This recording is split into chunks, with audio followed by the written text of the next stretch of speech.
Ay, Robert, pasagot naman ito, oh.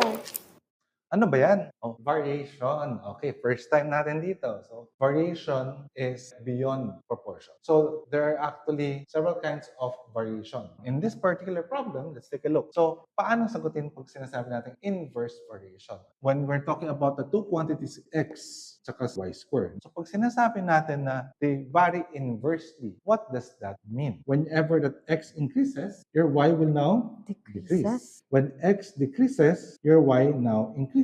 Mathematically, how do you show this? One way to show the relationship of inverse variation is by multiplying the two. And the product here will be equal to the variation constant. So for example, if x is 1, your y square, say for example, is 1 also. Kunyari lang naman. So that means your k here is 1. Paano naman kunyari pag si x ay 2? Ano mangyayari naman ngayon kay y square? Y square dapat dito ay 1 half. So same thing goes. Pag sinabi natin yung isa ay 3, the other one will be 1/3. When 1 increases to 2, increases to 3, what happens to the other part? Decreases. The 1 goes to 1 half, goes to 1/3, 1/3. which is decreasing. Napansin natin dito is that every pair, yung product nila para-parehas. So, one way of showing that is say x sub 1, y sub 1 squared. The other set can be x sub 2 and y sub 2 squared. So, this means that the product of these two should always be equal. What happens to x when y is reduced to half? So, kung ito yung original x sub 1 at y sub 1 original natin, anong relationship ni y sub 2 kay y sub 1? Kalahati lang siya ni y sub 1. So, that means ito y sub 2 mo is now 1 half